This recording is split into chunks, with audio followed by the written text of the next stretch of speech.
Okay, so I'm here to make a video, which should probably be a small video. I don't know because I get long-winded. A small video explaining what are gandanta points in Vedic sidereal astrology.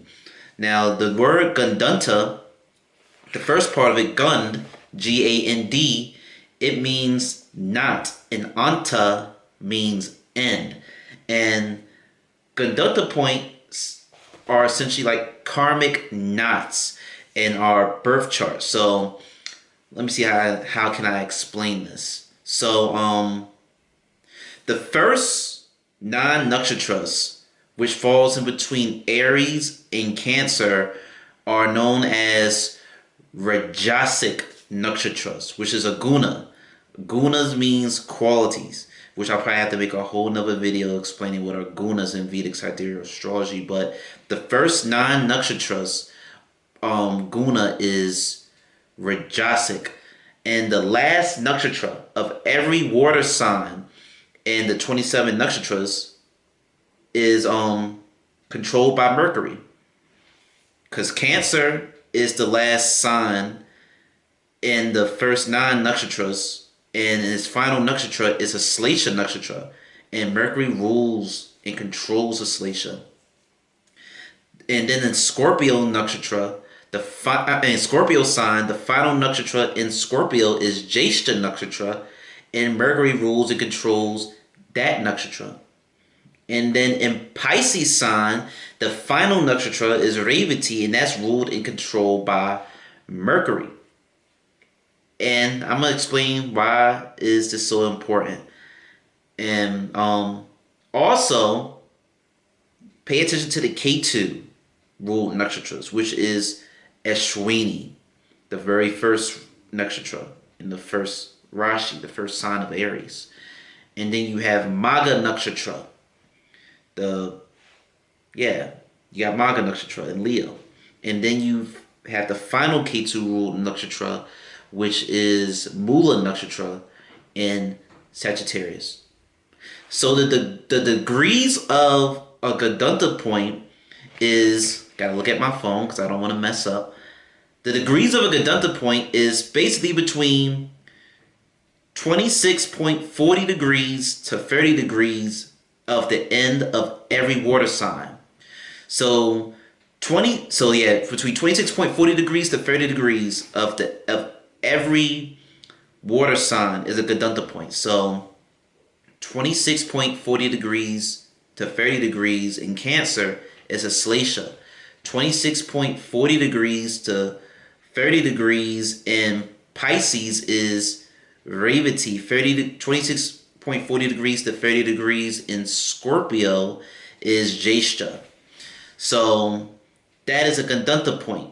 Those are the first three gandanta points. The other three gandanta points span in between 0 degrees of Ashwini nakshatra all the way to 3.20 degrees of Ashwini, and 0 degrees of Maga nakshatra all the way to 3.20 degrees of Maga nakshatra, and 0 degrees to 3.20 degrees of Mula nakshatra.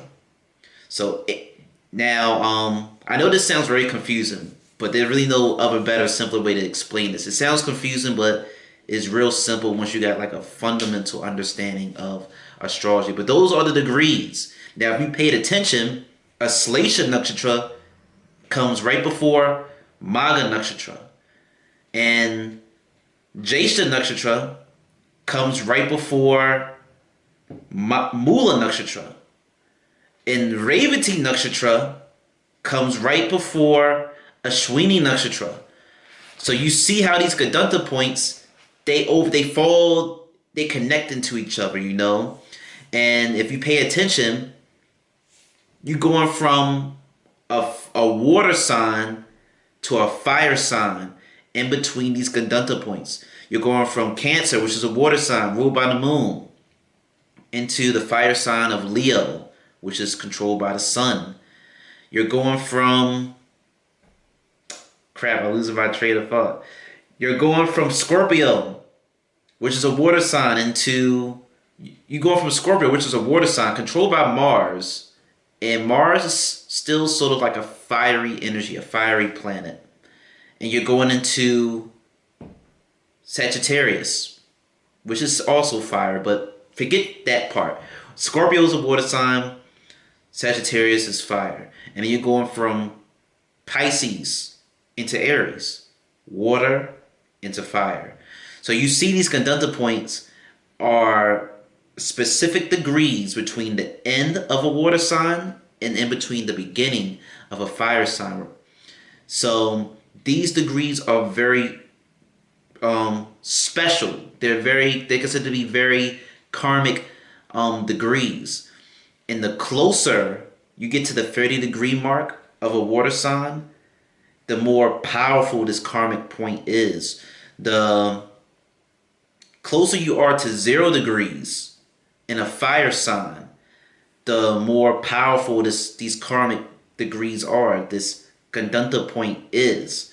So, I just laid out the degrees to you of the gandanta points. So, what the hell is the significance of them?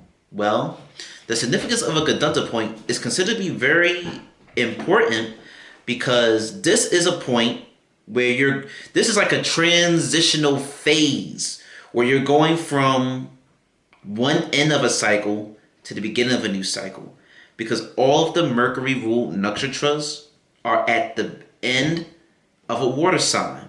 It's the end. So because, if you have any background knowledge of nakshatras, which you should somewhat if you pay attention to all my nakshatra videos, you would know that the chronological order of the nakshatras go like this. It's because you got planets that rule and control the nakshatras. The order of it is Ketu, Venus, Sun, Moon, Mars, Rahu, Jupiter, and then Mercury. Mercury is at the end of, oops, I skipped Saturn, but whatever. Mercury is at the end of every nakshatra. It's the final planet that rules the end of the cycle. And then the cycle starts over again. And K2 is number 1. And if you have any general idea of what K2 is, which you should, because I made a long video on what Rahu and K2 is. K2 is associated with your past life experiences. It's associated with the beginning of things. It's associated with research. So it's very fitting that K2 is associated with the start of every fire sign. The start of every fire, the start of every fire sign, the first nakshatra of every fire sign.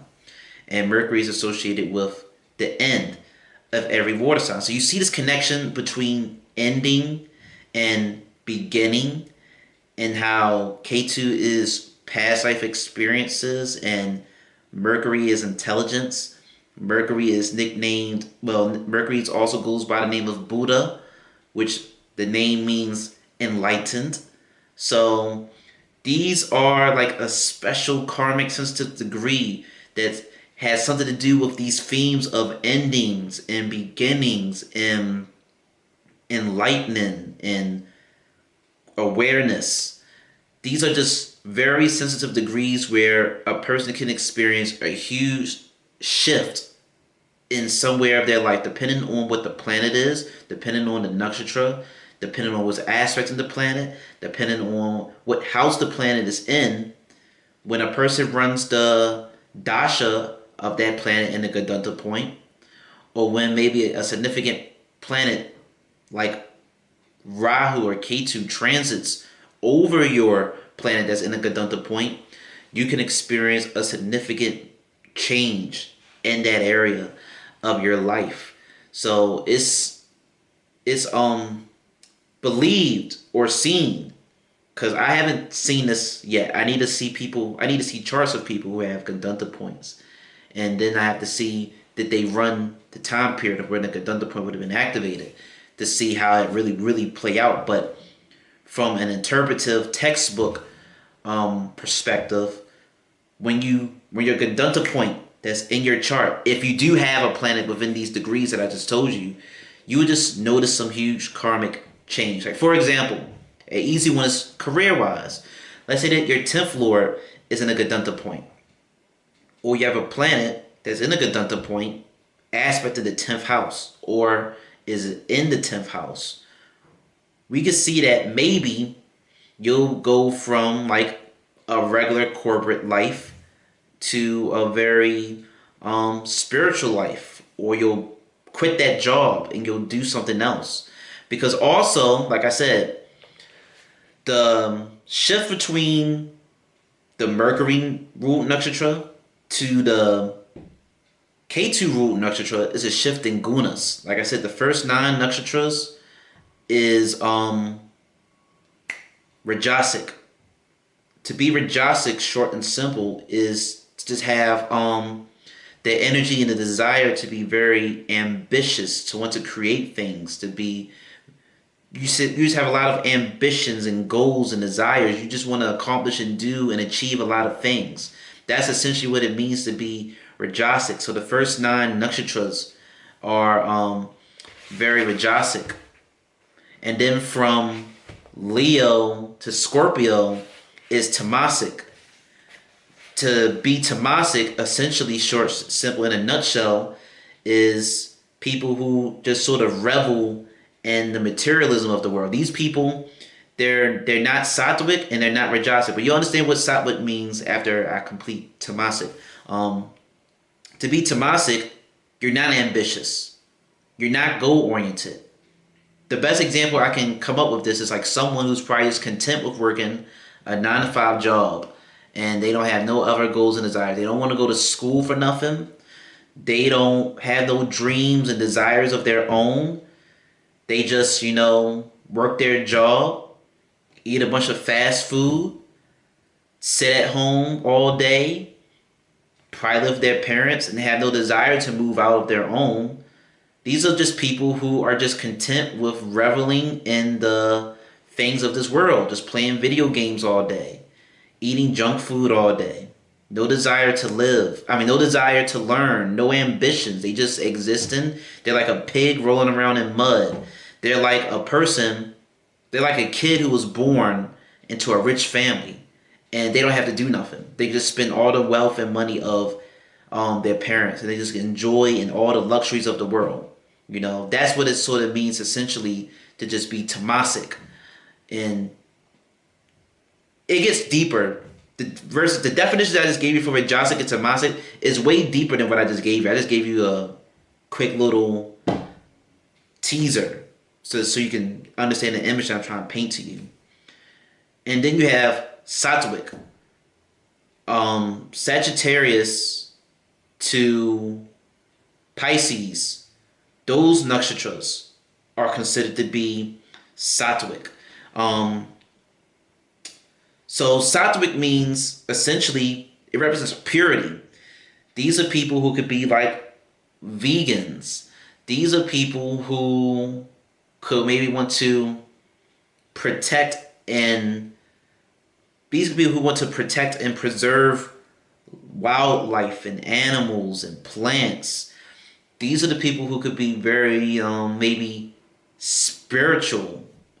And yeah, these are people who could just be very spiritual, I'm sort of struggling to come up with real examples to express what does it mean to be Sattvic, but I don't want to say that Sattvic is good or bad because all of the gunas are important. Planets that are associated with Sattvic is Sun, Jupiter, and Moon. And I like to use Sun as a best example to express what does Sattvic mean. Think of a light bulb. Think of the sun. The sun is light. It produces and generates light. And what does light do? Light helps you see things for what they are. And that's sort of what Sattvic is. To be Sattvic, in a sense, is someone who's able to see things and perceive the world from a pure manner. They're able to see something for what it is without labeling it, without letting their mind and ego say that this is good, without their mind and ego saying that this is bad. They're just able to perceive and see things for what they are, and stereotypically, Sattvic people are just considered to be vegans and spiritual people and whatnot. that's sort of what it is in a nutshell. Like I said, I'll get more deeper into all the different variations and meanings of what does it mean to be sattvic and rajasic and tamasic when or if I decide to make a video explaining it. But anyway, back to the gandanta point. With Mercury ruled nakshatras being the end of a guna, and Ketu ruled nakshatras being the beginning of a guna, you see that psychologically, mentally, internally, there is this huge shift. There's this huge transformation from one belief system or one way of thinking to another. There's a huge transformation internal going on. So, like I said, if you got like your 10th Lord in here, you might quit your job and do something else. Or something. These are just degrees within a planet where you can experience a huge change in redirection in your life. And Vishaka is a nakshatra that sort of perfectly illustrates, or in my opinion, I theorize, Vishaka nakshatra behaves just like a gandanta point. Why do I say that? Because the deities that rule and control Vishaka is Indra and Agni. Agni is a fire god. Indra is a rain god. So you have that element again of fire and water, lunar and solar coming together again. And I didn't explain this when I made my Vishaka video because I didn't have this knowledge and understanding. I mean, KRS Astrology, he stated before when it comes to Vishaka nakshatra in one of his videos that a Vishaka nakshatra person, depending on, of course, their overall chart, they could break away from a material life and go into a spiritual life. But he never really explained why the hell would someone do that. So I never mentioned it in my Vishaka video because I don't want to just copy and paste something someone says without me understanding it. But now, since I understand what are gandanta points, and now that I see that you see that Vishaka has that solar and lunar aspect to it, it should, in theory, behave just like a gandanta point. So, one thing you can see with Vishaka, because now I'm basically done with mainly talking about gandanta points. I'm moving on to how Vishaka is similar to gandanta points. So let me look at my notes real quick so I'll make sure I don't forget and miss nothing. So let's break down the name Vishaka. When you break down the name Vishaka altogether, it means to sort of to branch off and break off and go into different directions. The first part of the word Visha. When I Google what does the name or word Visha means, I came up with Google showed me poison. And when I Googled what does Ka means, I got like space and ether, which I associate with the heavens, the sky, and outer space. And Komala Sutton, in her nakshatra book, she breaks down the definition of Vishaka. She believes Visha means enter, and Ka means heavens. When I Googled, like I said, what does Visha means, enter didn't appear, but I don't know how she came up with it, but my interpretation, since when I Googled what does Visha means, and poison came up, and Ka means outer space, or space and ether and heavens, a Vishaka individual, they'll have to go through the poisons of life before they can enter into heaven. And remember, Vishaka nakshatra is a tamasic nakshatra. And tamasic is, like I said, that pig rolling around in the mud energy. You're reveling in the materialism of the world. And if you look at my Vishaka video, I should have told you that a Vishaka person could be very goal-oriented. So a Vishaka person, they could want to go after all the material pleasures of the world. And we could see that after a while, a Vishaka individual, they might get tired of going after all the materialism of the world and realize that that shit doesn't make them happy. And then they can break off and go into a spiritual path. Just like a gandanta point can maybe behave and do. And like I said, Vishaka, the name breaks down into to branch off, to break off into a different direction. And or it means poison in heaven or enter in heaven. So you can either chase a material heaven as a Vishaka native and go after all the material things in the world, or through chasing all these material things, through chasing all of these goals and desires, you realize that there's more to life and this existence than that, because these things are temporary and they don't make you happy, and then you break off and you go into a spiritual direction. So that's one thing you can see. And then fire and water, they create steam, you know? And steam is like ether. It's airy, it's space, it sort of evaporates, it sort of liberates, because air and gas is sort of free. It isn't physical. It's not bounded to this world. So I believe a Vishaka native, once they break free of materialism, after they achieve their material thirst and appetite, they can go into a very spiritual path. They can become like the steam that can be created from fire and water, you know, and they could just transcend the material things of this world. And then also when it comes to fire and water, or heat and water, water can be evaporated. It can dissolve from heat and stuff. So yet again, you have a liquid substance and then it just dissolves. It just vanishes. So I believe that, like I said, ultimately, a Vishaka native, they can start off a very materialistic or a very materialistic, goal-oriented life, but then eventually they might decide to break apart from it and just dissolve and separate from the material things of this world. And a gandanta point, in theory, should behave in the same way, since its degrees are at the very end of a water sign and at the very beginning of a fire sign, where you're just at the end of completing the gunas of, where you're at the end of a guna, fulfilling the desires of a guna, you're at the beginning of the start of a new guna. You're be fulfilled of this one motivation, and you'll want to start a new motivation. That's like how a gandanta point works. This is how Vishaka can also behave.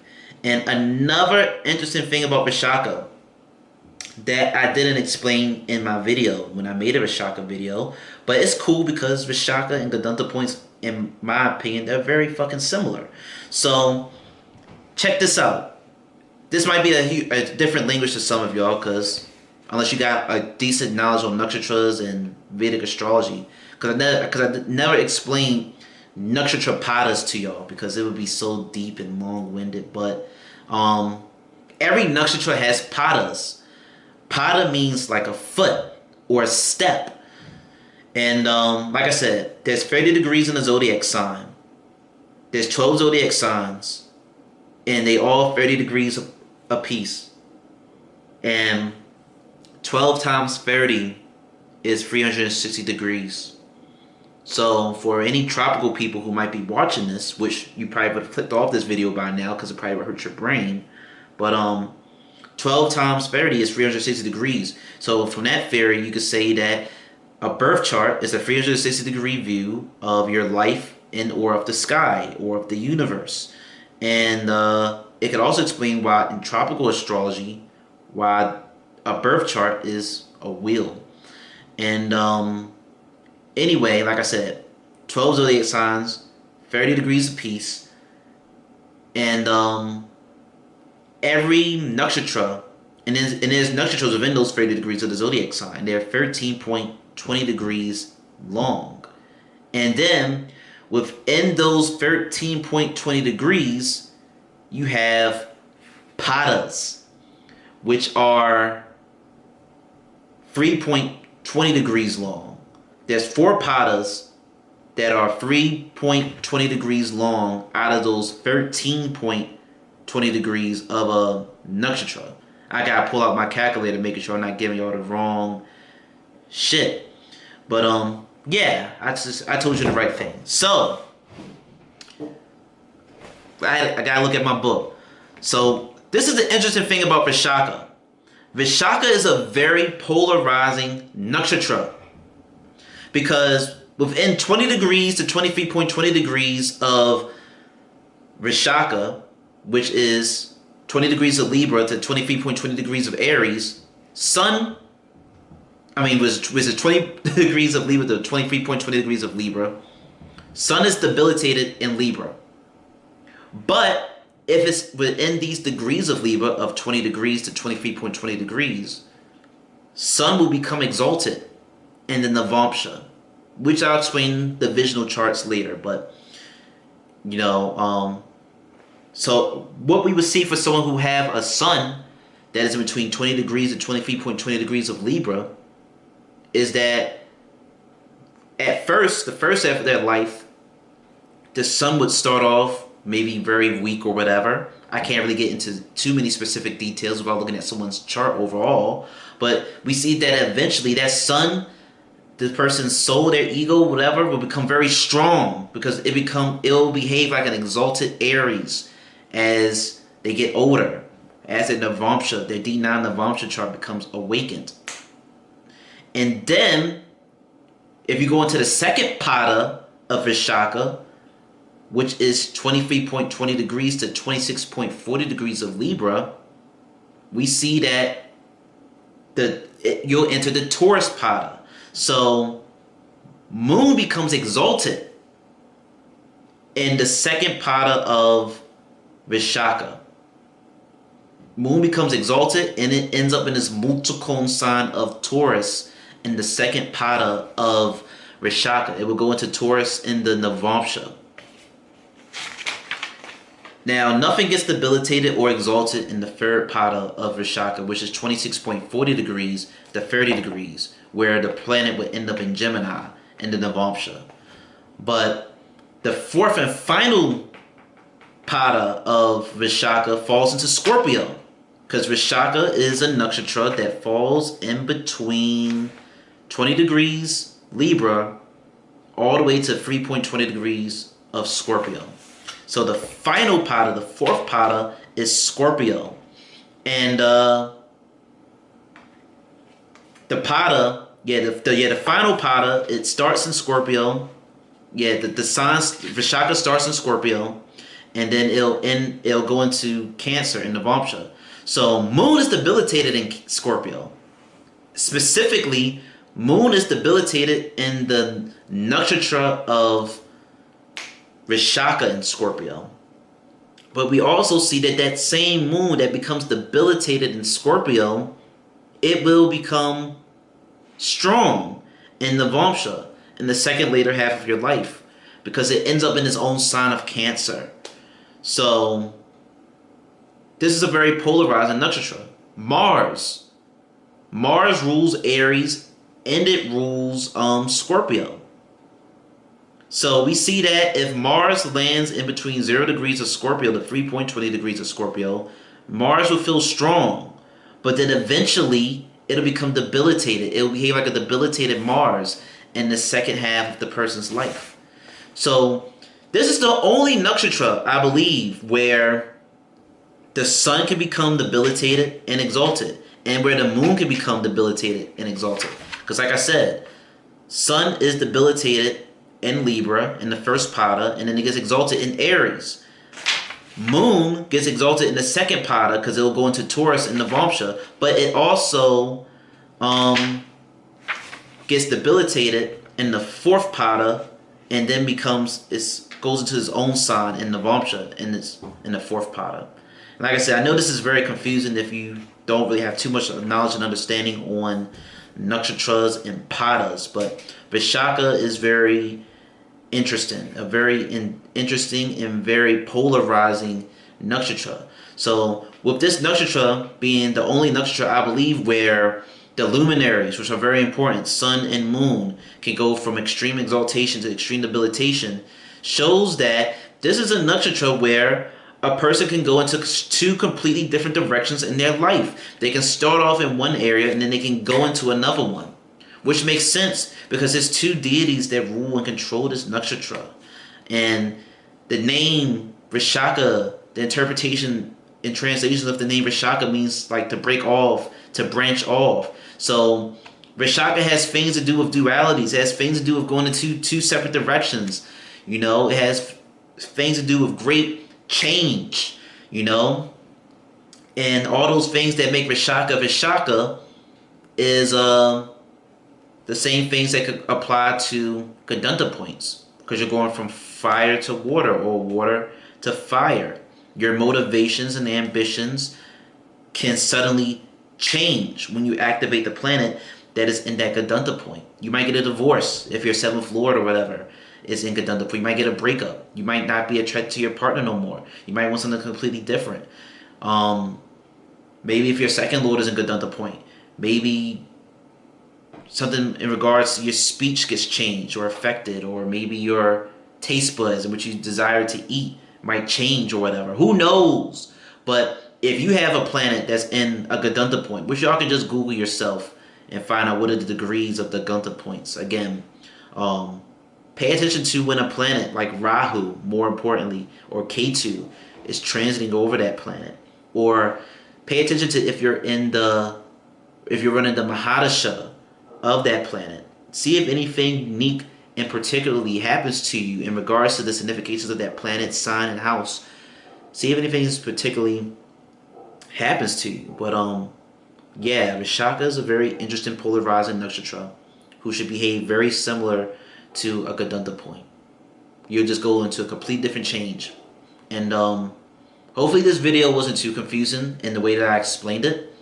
I tried to explain it in the best way that I could, but like I said, you'll probably need a general good background of Vedic astrology underneath your belt. Definitely got to know and understand the nakshatras before you could probably understand what I'm saying. Because if you don't, then what I'm saying, even though I'm great at explaining myself, communicating, it'll probably sound like a foreign, different language. But yeah. Hope this video made sense for you, and see you whenever the next time I make a video. Thanks. Bye.